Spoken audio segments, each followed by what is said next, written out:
From Troy Public Radio, this is Troy University's Sounds of the Stage. I'm Joey Hudson. I'm a host and producer at Troy Public Radio. And I'm Quentin Cockrell. I'm a professor of theater at Troy University. On this show, we listen to some of our favorite scenes from the theater and celebrate the sounds that resonate with us long after we've left our seats. Have you heard something that shocked you? Well, a door slam just like this one shocked the world. This particular door slam comes from our performance of A Doll's House, written by Henrik Ibsen. In 1879, in Norway, audiences who were expecting an evening's typical entertainment found themselves thoroughly shocked. Revered playwright Henrik Ibsen presented his drama, A Doll's House. And before we get into A Doll's House, Quentin, how did Henrik Ibsen become so revered? Don't get me started too much on Henrik Ibsen because I could talk about him all day. He has influenced so many famous playwrights we may have heard of today, like Arthur Miller and Lillian Hellman. But to cut it really short, he started out writing historical dramas, and his work became really, really popular throughout the world. But then he started focusing on real life. He is known today as the father of realism. And today we're listening to one of Ibsen's pivotal scenes from A Doll's House. And after we listen to it, the chair of Troy's Department of Theater and Dance, Tori Lee Averett, will join us for her reaction. Hearing these actual 20-somethings, read this, I think was really exciting. Good writing can bridge different times and different cultural moments.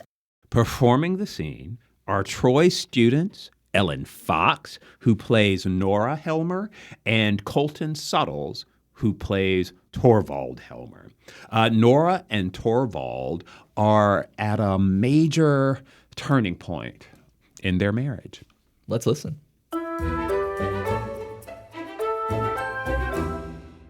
Sit down here, Torvald. You and I have much to say to one another. Nora, what is this? This cold, set face. Sit down. It will take some time. I have a lot to talk over with you. You alarm me, Nora. And I don't understand you. No, that is just it. You don't understand me, and I have never understood you either before tonight. Nora, no, you mustn't interrupt me. You must simply listen to what I say. Torvald, this is a settling of accounts. What do you mean by that? Isn't there one thing that strikes you as strange in our sitting here like this? What is that? We have been married now 8 years. Does it not occur to you that this is the first time we two, you and I, husband and wife, have had a serious conversation? What do you mean by serious? In all these 8 years, longer than that, from the beginning of our acquaintance, we have never exchanged a word on any serious subject. Was it likely that I would be continually and forever telling you about worries that you could not help me bear? I am not speaking about business matters. I say that we have never sat down in earnest together to try and get to the bottom of anything. But, dearest Nora, would it have been any good for you? That is just it. You have never understood me. I have been greatly wronged, Torvald. First by Papa and then by you. What? By us two, who have loved you better than anyone else in the world. You have never loved me. You only thought it pleasant to be in love with me. Nora, what are you saying? It is perfectly true, Torvald. When I was at home with Papa, he told me his opinions about everything. And so I had the same opinions. And if I differed from him, I concealed the fact because he would not have liked it. He called me his doll child. And he played with me just as I used to play with my dolls. And when I came to live with you... What sort of an expression is that to use about our marriage? I mean that I was simply transferred from Papa's hands into yours. You arranged everything according to your own taste. And so I got the same taste as you, else I pretended to. I'm not really quite sure which. I think sometimes the one and sometimes the other. When I look back on it, it seems to me as if I had been here living like a poor woman, just from hand to mouth.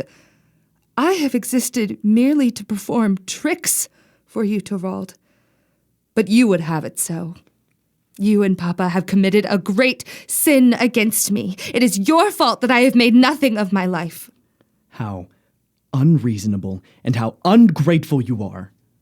Nora, have you not been happy here? No, I have never been happy. I thought I was, but it has never really been so. Not happy? No, only merry. And you have been so kind to me, but our home has been nothing but a playroom, and I have been your doll wife.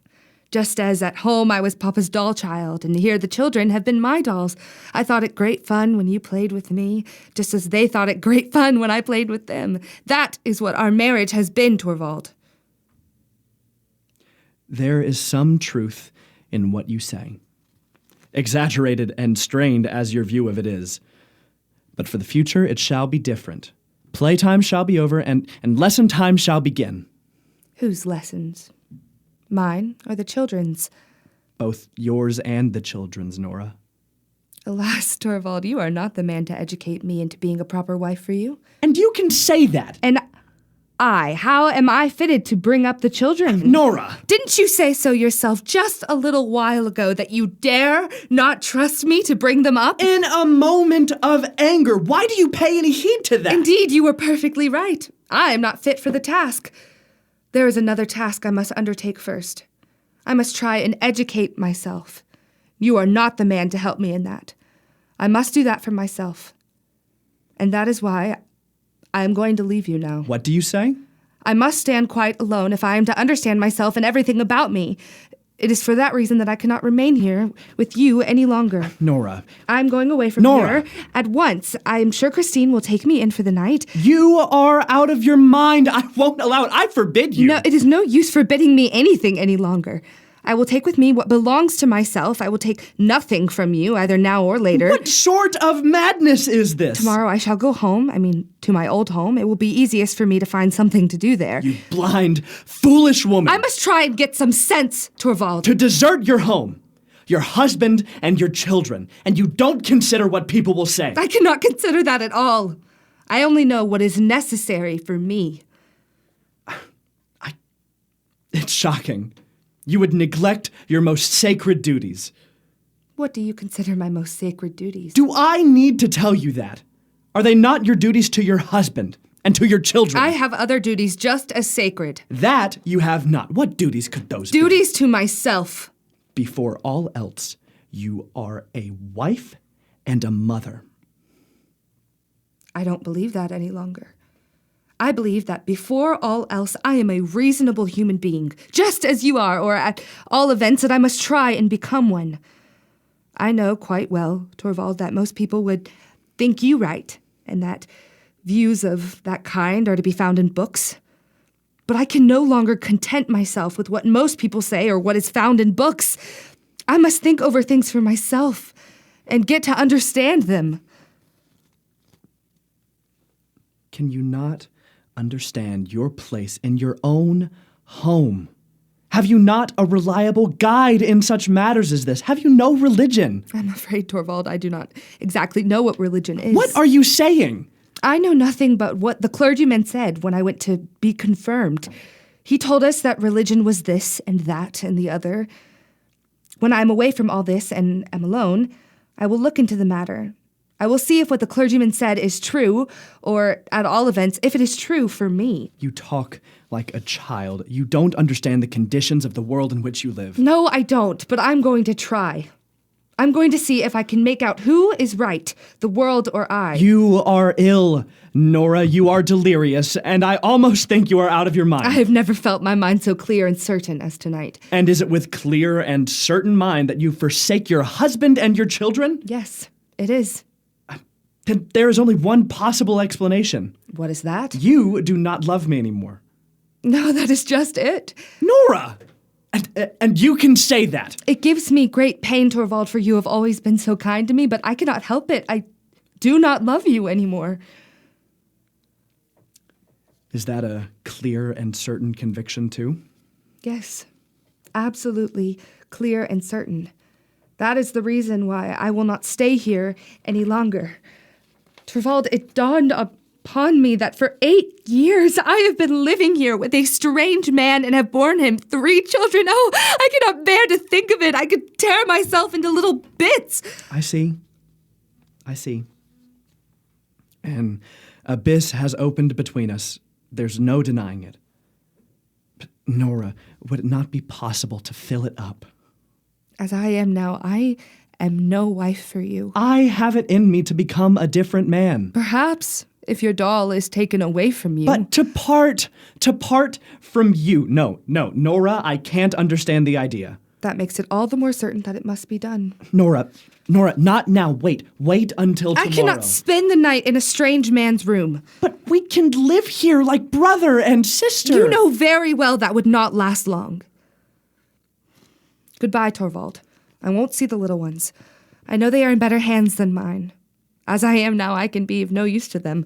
Some day, Nora, someday. How can I tell? I have no idea what is going to become of me. But you are my wife, whatever becomes of you. Listen, Torvald. I have heard that when a wife deserts her husband's house, as I am doing now, he is legally freed from all obligations towards her. In any case, I set you free from all your obligations. You are not to feel yourself bound in the slightest way any more than I shall. There must be perfect freedom on both sides. See, here is your ring back. Give me mine. That too? That too. Here it is. That's right. Now it is all over. I have put the keys here. The maids know all about everything in the house, better than I do. Tomorrow, after I have left her, Christine will come back here and pack up my own things that I brought with me from home. I will have them sent after me. All over. All over. Nora, shall you never think of me again? I know I shall often think of you, the children, and this house. May I write to you? No, never. You must not do that. At least let me send Nothing. Let me help if you are in want. No, I can receive nothing from a stranger. Nora, can I never be anything but a stranger to you? Oh, Torvald, the most wonderful thing of all would have to happen. Tell me what that would be. Both you and I would have to be so changed that... Oh, Torvald, I don't believe any longer in wonderful things happening. But I will believe in it. Tell me. So changed that... That our life together would be a real wedlock. Goodbye. Nora! We're joined today by Ellen Fox, who portrays Nora Helmer in the scene we just heard from A Doll's House. We're also joined today by Tori Lee Averitt, chair of Troy University's Department of Theater and Dance. Thank you both so much for joining me today. Thanks for having us. So, Tori, would you like to give us your reaction to start off with? Yes. It's exciting to hear youthful voices in this particular conflict. So this is still a basically newlywed couple. They're young. They've been married for 8 years. Hearing these actual 20-somethings, read this, I think was really exciting. Good writing can bridge different times and different cultural moments. Ellen, what is it like to hear your performance back? Oh, well, I am, of course, going to be very critical of myself. I can think back to when we were performing it, and I think that there is a lot of intention behind every single line. Like, every single line is motivated, and hearing it back, I know my intention when I was saying the line, and then going back and hearing it, and I'm like, wow, I really hope that the people hearing can understand the intention behind that line. This is such a heated scene. It's so famous. I remember reading it for the first time, and I was like, oh my goodness, this is just invigorating. Like, I was on the edge of my seat, and so I just hope that they were taken along on that journey as well. Yeah.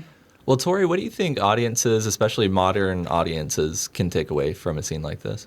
I would imagine audiences right now would take away, there might be a little bit of like, that last door closing, the door slam heard round the world. Mm-hmm. I think there might be applause at that moment, whereas before it was shocking and scandalous. I think there could be applause, or there could be like, she did it, I can't believe she did it. So there might be some triumph for Nora, probably people being angry at Torvald or shaming him or whatever.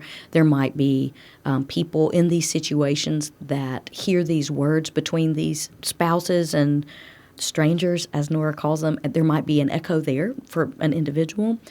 But I tell you, one of the things that I think that a modern audience might still struggle with is that she's leaving her children too. Mm-hmm. I think that would be a very conflicted thing, even now. So self-discovery in today's context, that's important, to know yourself, to communicate. There's a whole lot of conversation now about communicating needs and boundaries and understanding your role and all of that kind of stuff. But I think a mother abandoning her children, I think audiences would struggle with that. My mother heartstrings are like, she just said that thing about her children, and she was completely unfazed. So there's something about the motherhood aspect of it, or the parenting aspect, that I think people would maybe lose their minds over right now. If I could say something, yes, if I will. Nora talks about how she felt like she was doing the exact same thing with her children that was being done to her, how she was the doll wife for Torvald, and how her children were just doll children to her. So I think that's probably part of the motivation in her leaving them. But also she talks about, I think this is an interesting time when nannies would take care of children and the parents would interact with them like a little bit, play with them a little bit, but all of the major maternal roles were played by these nannies. And so I think going into this performance, that's definitely something I took into consideration, because she says they know the children better than I. They know this house better than I. So yes, I completely understand where you're coming from. Yeah. And I think it was such a different time. Without the full context of the play. So we're hearing these words in isolation without having, 3 acts, 3 full acts to be when we are, where we are, and accept the culture of that household and what was culturally appropriate at the time, exactly as you mentioned. Without that, it would be difficult to jump right into that final scene. You're right. Because that was definitely something I took into consideration of how could a mother just leave their children. Of course, I'm not a mother, but I have cats. And it's different, but how could you just simply abandon them and know that if you're not there, there's no one to take care of them? But she knew that they would be taken care of. They have those people who know them and take care of them, and she just comes and says hi to them. And I think she knew that while she was going on this journey of self-discovery, that they would be okay. They would be taken care of because she didn't have that big of an influence anyway. Yeah. Which is heartbreaking. She has passed a point, from she can't return. So even Torvald saying, well, what can we do? We can fix it. It can be different, basically. And it is very clear that she is far past that moment. Yes.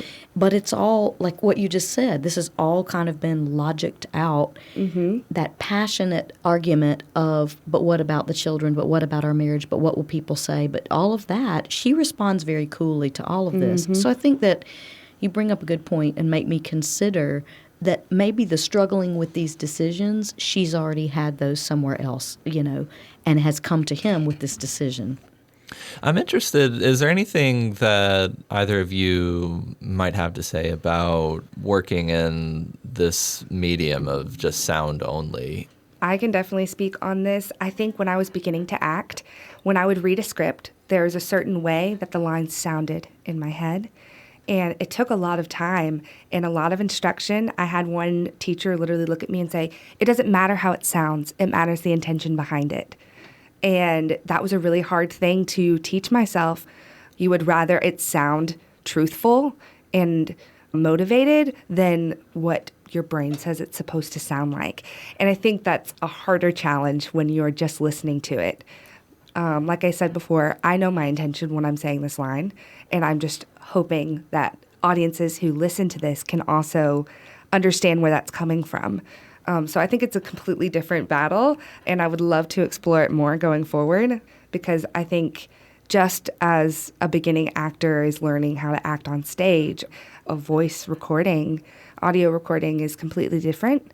I would love to have more training in that and basically learn how to do that better. But I think this was a wonderful experience to start that. So I think it's quite the transition. And then there's all the other stuff just about the mechanics of the voice, like when and how do you breathe, and what about diction, and what about volume? On a stage, you want to send it to the back wall. In voice acting, I think you have a lot more nuance to consider. I don't know. It's like a whole different room to walk into in the technique of the actor.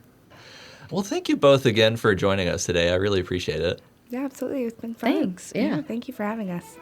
That was Ellen Fox, who portrayed Nora Helmer in today's performance from A Doll's House, and Tori Lee Averett, chair of Troy University's Department of Theater and Dance. Also performing the scene is Colton Suttles, who plays Torvald Helmer. You've been listening to Sounds of the Stage, a production of Troy Public Radio and Troy University's Department of Theater and Dance. This episode was co-produced by Austin Toy. I'm Joey Hudson. And I'm Quentin Cockrell.